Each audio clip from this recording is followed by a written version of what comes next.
Hello friend, welcome to my channel. আজকে আমি নিয়ে এসেছি চিংড়ি মাছ দিয়ে বাঁধাকপির একটি রেসিপি নিয়ে। এর জন্য আমি ওভেনের ওপরে কড়াই বসিয়ে দিয়ে এর মধ্যে দিয়ে দিলাম 2 টেবিল চামচ সর্ষের তেল।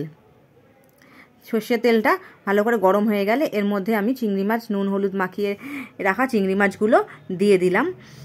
চিংড়ি মাছটা এখানে 200 গ্রাম মতন চিংড়ি মাছ রয়েছে, দিয়ে আমি ভালো করে একটু নেড়ে নিচ্ছি। চিংড়ি মাছটা খুব বেশি ডিপ ফ্রাই করার দরকার নেই, হালকা একটু ভেজে তুলে সাইডে রেখে দেবেন।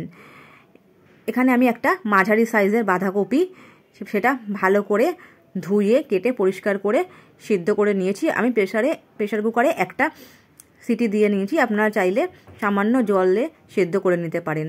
কড়াইয়ে দিয়ে দিলাম আরও 2 টেবিল চামচ মতন সর্ষের তেল, তারপরে দিয়ে দিলাম সাদা জিরে, শুকনো লঙ্কা ও তেজপাতা ফোড়ন থেকে গন্ধ সুন্দর বের হলে এর মধ্যে দিয়ে দেব 2 মাঝারি সাইজের পেঁয়াজ কুচিয়ে রাখা। পেঁয়াজটা ভালো করে তেলের সঙ্গে দিয়ে ভেজে নিতে হবে হালকা বাদামি রং ধরা পর্যন্ত।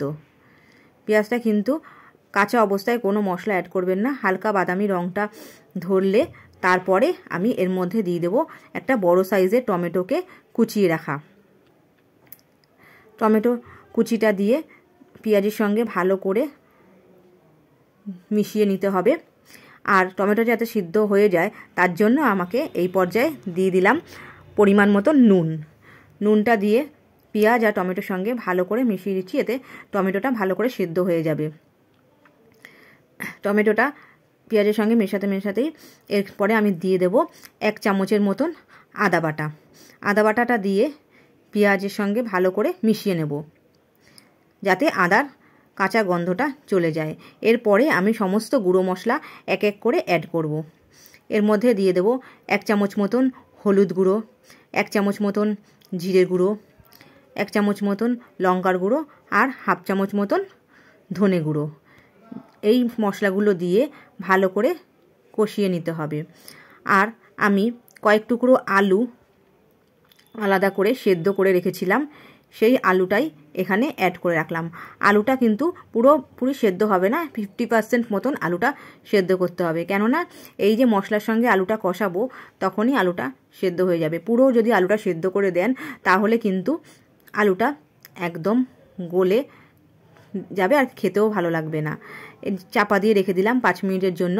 5 মিনিট হয়ে গেছে, দেখুন মশলা থেকে জল বেরিয়েছে।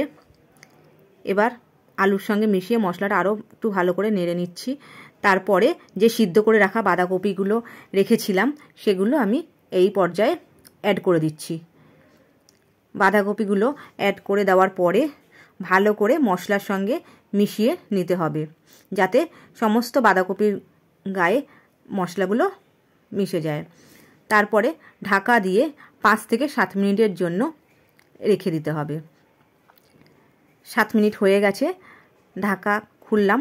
সমস্ত মশলাগুলো বাঁধাকপির সঙ্গে মিশে গেছে, কিন্তু এখনও অবধি বাঁধাকপিটা আমাদের কিন্তু অনেকটা নাড়তে হবে, তা না হলে কিন্তু বাঁধাকপি থেকে মশলার কাঁচা গন্ধটা বেরোতেই থাকবে। চিংড়ি মাছ দিয়ে বাঁধাকপির এই রেসিপিটি খেতে কিন্তু খুবই অসাধারণ লাগে। যখন বাঁধাকপি খেতে খেতে একঘেয়ে হয়ে যায়, বিশেষ করে শীতের শেষের দিকে, তখন বাঁধাকপি আর খেতে ইচ্ছা করে না, তখন এই রেসিপিটি একবার অবশ্যই ট্রাই করে দেখবেন। বাঁধাকপিটার স্বাদই পুরোপুরি বদলে যায়। মাছের মাথা দিয়ে বাঁধাকপি তো আপনারা খেয়েইছেন, কিন্তু এই চিংড়ি মাছ দিয়ে বাঁধাকপিটি অবশ্যই একবার ট্রাই করবেন। একেবারে অন্য স্বাদের বাঁধাকপিটা ভালো করে মশলার সঙ্গে মিশিয়ে একটু ধৈর্য সহকারে নাড়তে হবে। এর মধ্যে আমি দিয়ে দেব 1 চা চামচের মতন গরম মশলা গুঁড়ো। আর এখানে ভেজে রাখা চিংড়ি মাছগুলো আমি এই স্টেজে অ্যাড করে দিলাম। এবার ভালো করে আরও একটু বাঁধাকপিটা মিশিয়ে নাড়তে হবে। বাঁধাকপিটা দেখুন একটু ছাড়া ভাব রয়েছে, এই ছাড়া ভাবটা চলে যাবে যখন বাঁধাকপিটা ভালো করে মশলার সঙ্গে মিশে যাবে। এর মধ্যে আমি দিয়ে দিলাম পরিমাণ মতন চিনি, যাতে স্বাদটা একটু ভালো হয়।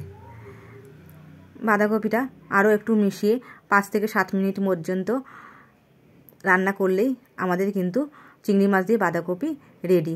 দেখুন 7 থেকে 8 মিনিট পর্যন্ত নাড়তে নাড়তে আমার কিন্তু বাঁধাকপিটা পুরোপুরি মিশে গেছে। মশলার সঙ্গে আলু, চিংড়ি মাছ সমস্ত উপকরণগুলো কিন্তু সুন্দরভাবে মিশে গেছে। আমার এই রেসিপিটি কেমন লাগলো অবশ্যই জানাবেন, আর ভালো লাগলে লাইক, শেয়ার, সাবস্ক্রাইব করতে ভুলবেন না। আমার আজকের কিন্তু বাঁধাকপি চিংড়ি মাছ দিয়ে একেবারে রেডি।